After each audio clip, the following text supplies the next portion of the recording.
Just remember that some answers come harder than others.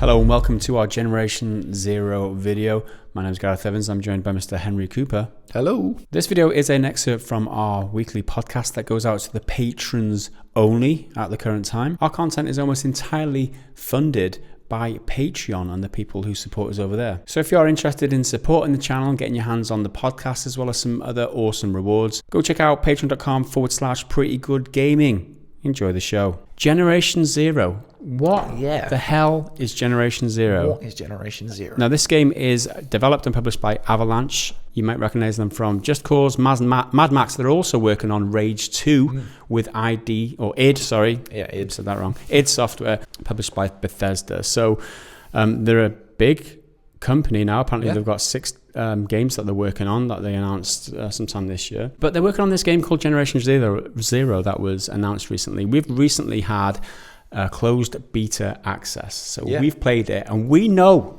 what Generation Zero is, right? Happening. And we're just about to fill you in. So firstly, let's read the Steam description. It says, experience an explosive game of cat and mouse set in a vast open world.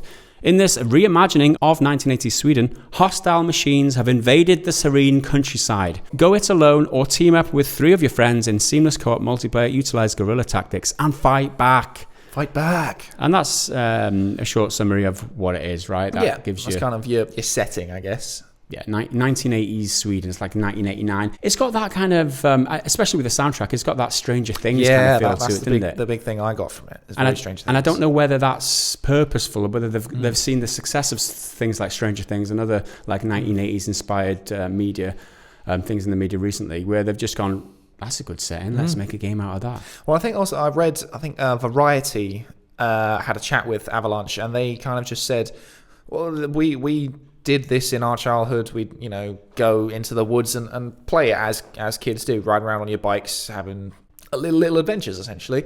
And they wanted to kind of capture that. And I think they've really managed to do that because you kind of put together your own character and they're proper, like, stereotypical movie type archetypes. I think of them like slasher movie victims. Like, you've got the jock, you've got the nerd, you've got the punk bad boy guys. But then as you go on, you can pick up cosmetic items. So you'll start off looking like a nerd like I did. I mean, it's the closest to the real world that I could find. By the end, he had like pink trousers, like a World War II era helmet, huge sunglasses. He was bald and he just looked very fucking weird. If any character creator allows you to have a mullet, it's a win. That's a win in my book. That is a win, and it's really quite coloured mullets as well. You can have like a bright pink mullet. There is a lot of cosmetics to collect. Lots of them. But so when you're in your team of 4, you'd find a box, like a backpack or something. You'll loot it and you'll get, I've got health items, a couple bits of ammo, and a cosmetic piece, and it'll be like a hat or something. Someone else can come and they'll just get ammo, or someone else can come and they'll just get, a weapon or something. It's all completely different, but in the same space, which I think is cool. You're in the same space, and if someone loots a loot box, which they actually call loot boxes, although there's no transaction money, you don't have to pay for them. If someone loots a box before you, there's still stuff in there for you. It doesn't completely wipe it for you, which is a nice little touch. So predominantly first person. Well, it is exclusively a first person shooter, essentially. First person multiplayer co-op shooter, which connects with me from the get-go because I absolutely love first person and this type of weird, nice setting, this backdrop to it. And you've got like robot dinosaurs, essentially. They're not dinosaurs, okay, all right. I'm comparing it with Horizon Zero Dawn. Obviously, there is a big bipedal mech there. Which is more like the ATST. It's called a tank, right? They just call it a tank, I think. Yeah. It marches in and there's a real sense of, oh God, we're taking this thing down. Like, it's going to be a real team effort, everyone coming together. We died so many times taking that thing out. It's an accomplishment. Showpiece. It was towards the very end of the demo, right? And we only happened across it. It wasn't part of any of the missions or anything. It was like, oh shit, that's the big mech thing. We were kind of just crossing this field. We heard like big clunky footsteps. We're like, that sounds big. Turn around and it's there. It's an enormous robot with like rockets and stuff. And we were just like, right, let's take it down. It's cool. It's got this like proximity attack thing. You can't go close to it because I think it's like radiation, either radiation or some sort of like noise, like you've got like exclusion, if it's too loud or something, it might damage you or whatever. Even when it's dead, it still hurts you. You run up to it to loot it, but it's doing constant damage. It's got weak spots, obviously weak points, so you've got to focus your fire on that, but it's pretty mean. It's a mean machine. Tough thing, It's a mean machine. It's got a couple of attacks that we saw. It's got kind of an explosion like a shockwave thing. Like a short shockwave type of thing. It's also got rockets, which it launches at you. And they're not one-hit kills, but they will definitely wipe you out if you've got full health. They'll drop you straight down to near death. The other enemies, you've got the little ticks, the little spider things running around that remind me of, if anyone remembers Red Dwarf, the very first episode, I think, like Crichton's hand, when he puts like a little eye on it. You've probably never seen it, but everyone who loves Red Dwarf will know. They're like the little like hand spider things. They're called ticks, anyway. They got Seekers, which remind me of Mr. Handy from Fallout 4, just like a flying robot thing who don't actually attack you. They just alert other enemies, we think. Yeah, they're just recon units essentially. And then there's the mainstay of the enemies, which is the runners, or the dogs as we call them. Yeah, they're because they're essentially just dogs. Good doggos.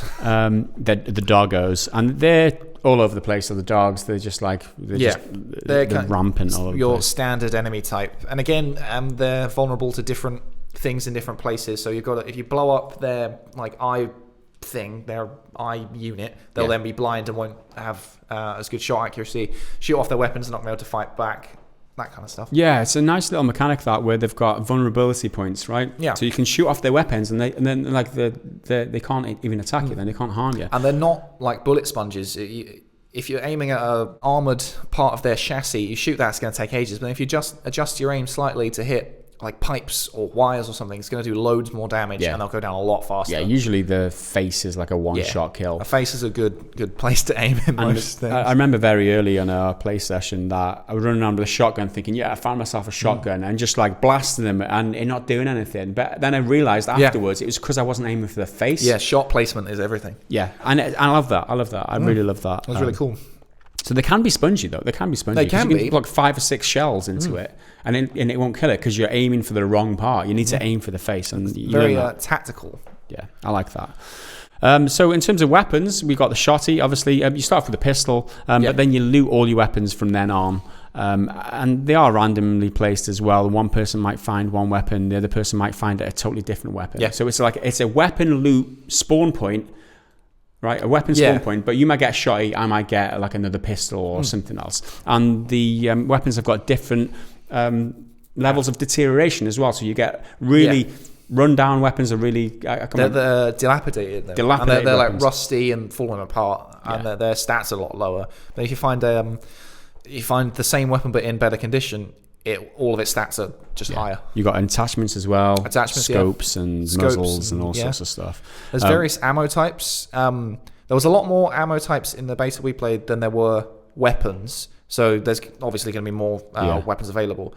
But I think for one of the pistols, you could swap out ammo, like one that does more damage to armor, so it's like armor piercing, and then one that's it's like high velocity or something, so it's better for different things. Yeah, sure. And the shotguns, for example, you got one with more spread and one with a tighter, narrower, longer distance. So 4 main types of weapon. You've got your pistol, shotgun, your bolt rifle, or like your single shot rifle, I guess. It's like a hunting rifle. And then you've got your automatic rifle. Yeah. Which will just spray. But you can change the fire mode. We had an SMG as well. Did we? We found an SMG. Oh, yeah, of course. Of course, SMG. So that's 5. So I stand corrected. Then you can pop a scope on it, and obviously you'll get better range. And I think the scope I had on my rifle, it had like a chip and a crack in the lens, but then on your one, it was clean, high quality. So the level of degradation is the same on your attachments.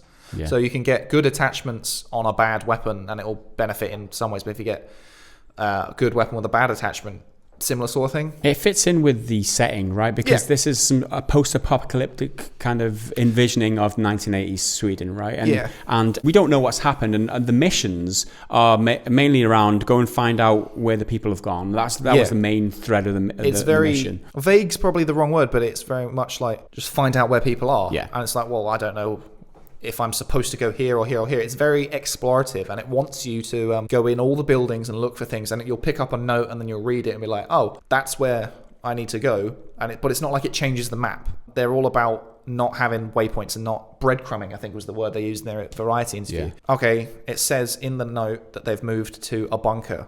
Okay, now we've got to go find a bunker. And it's not like it's going to be a pin, like the bunker is 3 clicks away. You've got to find that. Yeah, you figure it out. So there wasn't any NPCs, there was nothing. There was just robots and environmental storytelling. That was it, right? And I think that's kind of the point they're going for, is that it's, figure it out yourself, it's a big mystery. But that can be a bad thing, because a lot of it we were like, well, what are we doing? I mean, we know that we're supposed to explore and stuff, but it's more, why are we doing it? Yeah. I wanted that little bit more, just plot, kind of exposition, kind of... Yeah, sure. Just a bit more information. There was very little, because when they give you a task, like go and find this bunker, you go to the bunker, you read like a notice board or something. It doesn't really explain a lot. It just says, right, go to this next point.